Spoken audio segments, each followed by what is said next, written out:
الحمد لله رب العالمين والصلاة والسلام على أشرف الأنبياء والمرسلين نبينا محمد وعلى آله وأصحابه أجمعين وبعد. میرا جان اسلام دوسرے بھائیوں نوجوان دوستوں احباب بزرگوں عزیز بچوں، اللہ کے فضل سے توفیق سے ہم اور آپ نے یہ توحید سے متعلق اس عظیم الشان رسالے کے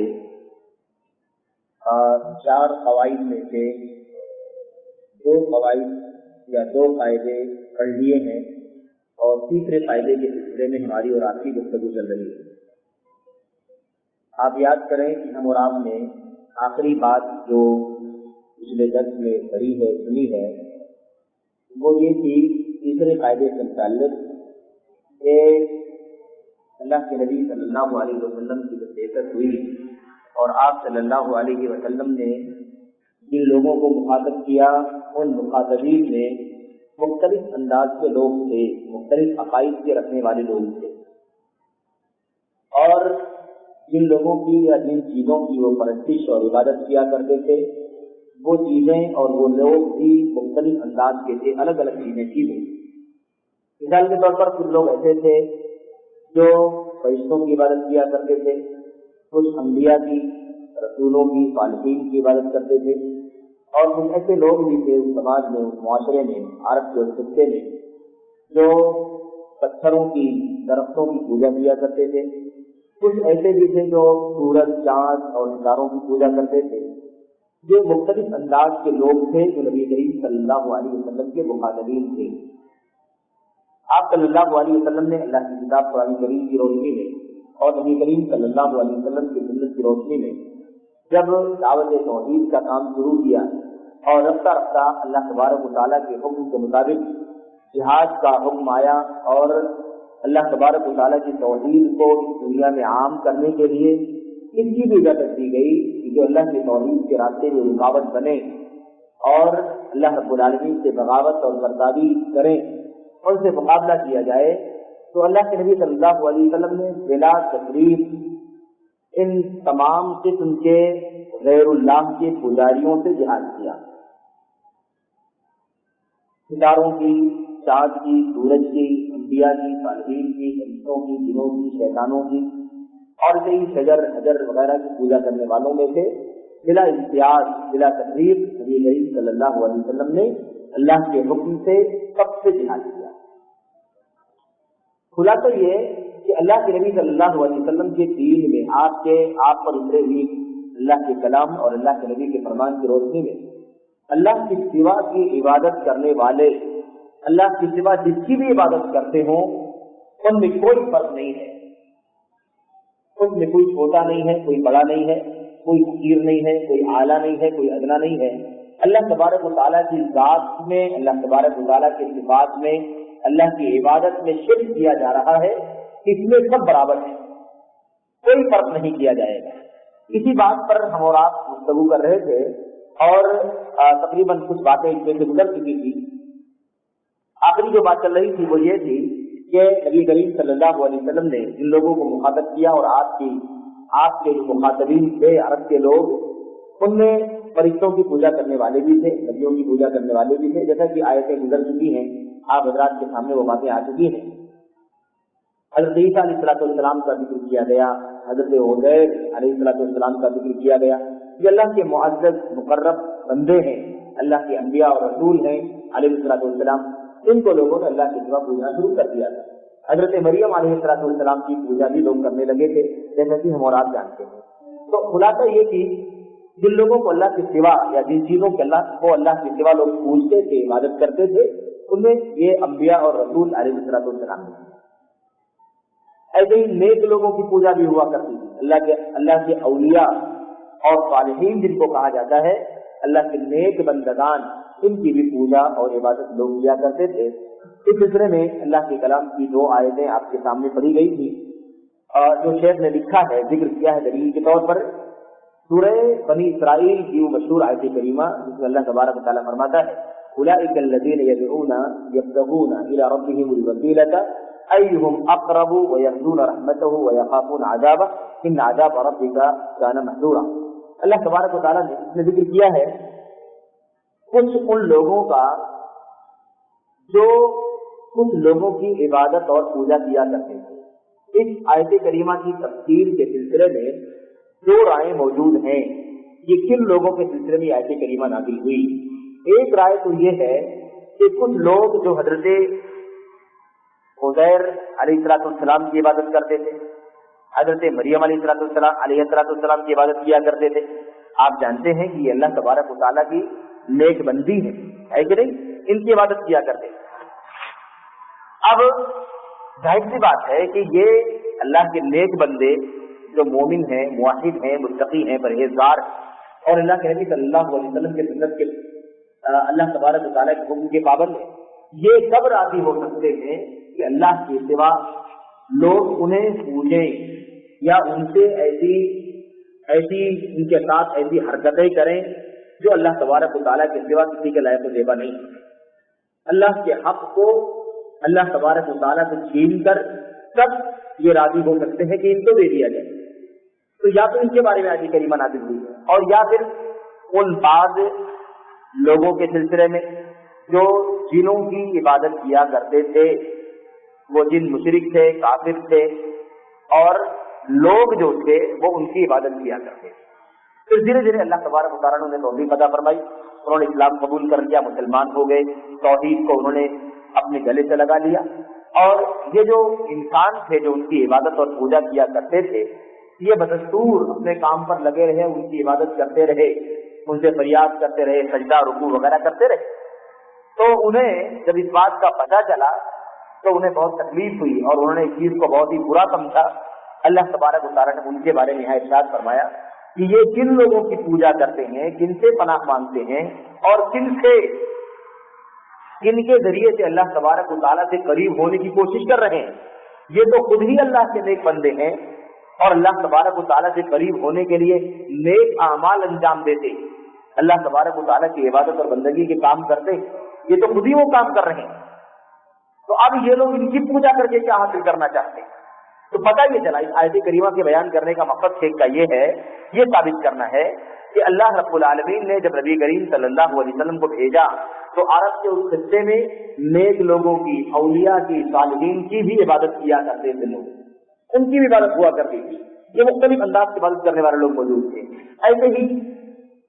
ایسے ہی خلاصے کلام میں آپ کو بتاؤں، خلاصے کلام یہ ہے کہ لوگ صالحین کی عبادت بھی کیا کرتے تھے۔ ایسے ہی حجر یعنی پتھر اور شجر درختوں کی عبادت ہوتی تھی، یہ تو بہت ہی مشہور ہے، ہم اور آپ اچھی طرح جانتے ہیں کہ سب سے زیادہ جس چیز کی پوجا اور پرستش اور سجدہ اور رکوع اور صدر و نیاز اور قربانیاں جن کے ساتھ کی جاتی تھی، ان کے لیے کی جاتی تھی، وہ یہی معبودان باطلہ، مختلف کانچوں میں ڈھالے ہوئے یہ مجسمے اور یہ بت اور یہ اوثان اور اصنام تھے، اسٹیچوز تھے جن کی پوجا ہوا کرتی، جیسا کہ وہ بات آگے آ رہی ہے۔ ایسے درختوں کی پوجا کیا کرتے تھے، اس کا بھی ذکر آپ کے سامنے آئے گا انشاءاللہ تبارک و تعالیٰ۔ تو خلاصہ یہ کہ اس شیخ نے سرسری جیسے شروع میں بات کہی ہے کہ اللہ کے نبی صلی اللہ علیہ وسلم جن لوگوں پر بھیجے گئے جو آپ کے مخاطبین تھے وہ عبادت کے سلسلے میں مختلف تھے، اللہ کے سوا کی عبادت کرتے تھے لیکن مختلف انداز کی عبادت لوگ کیا کرتے تھے، اور اللہ کے نبی صلی اللہ علیہ وسلم نے ان میں کوئی فرق نہیں کیا یہ نبی کو پوجنے والا ہے تو اس کے ساتھ رعایت کی جائے، یہ اللہ کے فرشتوں کی عبادت کرتا ہے تو اس کے ساتھ رعایت کی جائے، یہ پتھر کو پوجنے والا ہے اس لیے اس کے ساتھ رعایت نہیں ہونی چاہیے، یہ شیطان کو پوجنے والا ہے اس کے ساتھ رعایت نہیں ہونی چاہیے۔ ایسی کوئی تقریر نبی کریم صلی اللہ علیہ وسلم نے نہیں کیا بلکہ سب کو ایک حکم کے تحت برابر قرار دیا، یہ سب کے سب مشرک ہیں اور سب کا انجام یکساں ہے، کوئی فرق نہیں کسی کے اندر۔ اب آئیے دیکھیں درختوں کی اور ایسے ہی پتھروں کی پوجا کیا کرتے تھے۔ اللہ تبارک و تعالیٰ نے قرآن کریم میں ارشاد فرمایا سورہ نجم کی مشہور آیت کریمہ افرأیتم اللات والعزی ومناۃ الثالثۃ الاخری، اللہ نے فرمایا کہ ذرا بتاؤ، ذرا ان سے پوچھو اور یہ بتائیں یہ لات اور یہ منات اور تیسرا عزا، یہ لات یہ عزا اور یہ تیسرا منات یہ کس لائق ہیں، کس کام میں آنے والے لوگ ہیں، ذرا ان کے بارے میں ان سے پوچھو اور یہ بتائیں، ذرا ہمیں بتاؤ، افرأیتم اللات والعزی ومناۃ الثالثۃ الاخری، یہ تینوں جو بڑے بڑے بت ہیں تمہارے، مورتیاں جن کو تم پوجتے ہو، ان کی عبادت کرتے ہو، ان کے سامنے تم نظر و نیاز پیش کرتے ہو، قربانیاں کرتے ہو ان کے سامنے، اور مختلف قسم کی مخلوقات کو لا کر کے ان کی بھیٹ چڑھاتے ہو ان کے سامنے، تو ذرا یہ بتاؤ کہ یہ کس قدرت کے مالک ہیں، کس طاقت کے مالک ہیں، تمہیں کیا فائدہ پہنچاتے ہیں، تمہیں کیا نقصان پہنچاتے ہیں، تمہیں کب کس مصیبت میں کام آتے ہیں، کیا ایسا کچھ ہے؟ اللہ تبارک و تعالیٰ نے یہ تنزیہ اور انکاری اور الزامی سوال کیا کہ ذرا بتائیں گے، ذرا بتائیں کہ یہ جن کو پوج رہے ہیں یہ کس کام کے ہیں، یہ کیا کر سکتے ہیں، ان کی حیثیت کیا ہے، ان کی قدرت اور ان کی طاقت کتنی ہے۔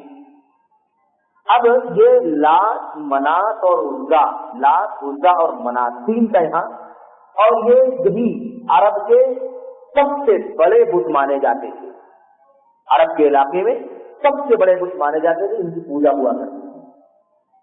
اب آئیے ذرا دیکھیں لات کون ہے، اس سے پہلے بات آئی تھی تفصیلی طور پر کہ لات ہے یہ، اور ایک روایت میں ایک قرأت، آپ جانتے ہیں نا قرأت کے مختلف قرأتیں موجود ہیں قرآن کریم کی، جو ثابت ہیں، متواتر ہیں، وہ معتبر ہیں، اور جو شاذ ہیں وہ معتبر نہیں ہیں۔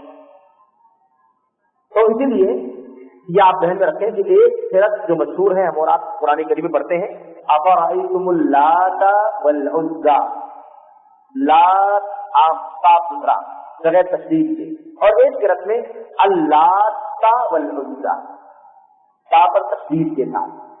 اگر لات والی قرأت پڑھی جائے جو موجود ہے ہمارے سامنے مصحف عثمانی میں، یہ حفظ عن عاصم بن نجود کی جو قرأت ہمارے سامنے موجود ہے اور پورے ایشیا میں تقریباً چلتی ہے، یہ اس کے حساب سے پڑھے تو لات بغیر تشدید کے ہے۔